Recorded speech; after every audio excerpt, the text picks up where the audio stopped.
అదే RTV app వార్తల్ని క్షణాల్లో చదివే అవకాశం ఉంటుంది. ఒక న్యూస్ పేపర్, ఒక టెలివిజన్ ఛానల్ మీ చేతుల్లో ఎప్పుడు ఉంటాయి. 14/12/2024 14th December 2024 రోజు రాష్ట్ర వ్యాప్తంగా అలాగే దేశవ్యాప్తంగా కూడా నేషనల్ లోక్ అదాలత్ నిర్వహించబడుతుంది.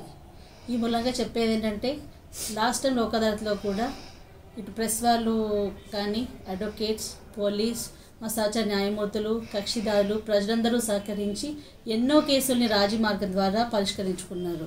అలాగే ఈ లోక్ అదాలత్లో కూడా అన్ని రకాలుగా ఉన్న సివిల్ కేసులు, అలాగే కాంపౌండబుల్ క్రిమినల్ కేసులు, బ్యాంక్ రికవరీ కేసులు, ఫ్యామిలీ మ్యాటర్స్ అన్ని కేసుల్ని కూడా సామరస్యంగా పరిష్కరించుకోవాలని, దీనికి సంబంధించి మీడియా వాళ్ళు ఎక్కువగా ప్రచారం చేయాలని కోరుకుంటున్నాను.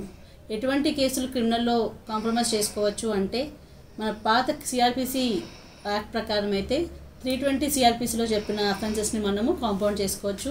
అలాగే కొత్త బిఎన్ఎస్ఎస్ యాక్ట్ ప్రకారం అయితే సెక్షన్ 359 ప్రకారం మన కేసెస్ అన్నీ కాంపౌండ్ చేసుకోవచ్చు. దాంట్లో మొత్తం మనకి 50 పైన అఫెన్సెస్ని ఇచ్చారు 359 సిఆర్పిసిలో. ఇవన్నీ కేసెస్ని కూడా మనము సామరస్యంగా పరిష్కరించుకోవచ్చు. అలాగే ప్రీలిటిగేషన్ కేసులు ఉన్నా కూడా మనము కోర్టులో కేసు వెళ్ళకముందే మనం ఏమైనా కొట్లాటల్ని పరిష్కరించుకోవాలనుకున్నా కూడా ఈ లోక్ అదాలత్ ద్వారా పరిష్కారం చేసుకోవడం జరుగుతుంది. అలాగే ఏదైనా నేరంకి ఏదైతే కాంపౌండబుల్లో అలాంటి కేసెస్లో attempt to do that offence కూడా కాంపౌండబుల్లే అవుతుంది. ఈ విషయాన్ని దృష్టిలో ఉంచుకొని ప్రజలందరూ, కక్షిదారులందరూ ఈ సందర్భాన్ని వినియోగించుకోవాలని, ఎక్కువ కేసులు పరిష్కరించేలా చూడాలని కోరుకుంటున్నాను. మరిన్ని వీడియోస్ కోసం ఛానల్ ని సబ్స్క్రైబ్ చేయండి. లేటెస్ట్ అప్డేట్స్ కోసం వాట్సాప్ ఛానల్ ని ఫాలో అవ్వండి. ఆ లింక్ డిస్క్రిప్షన్ లో ఉంది.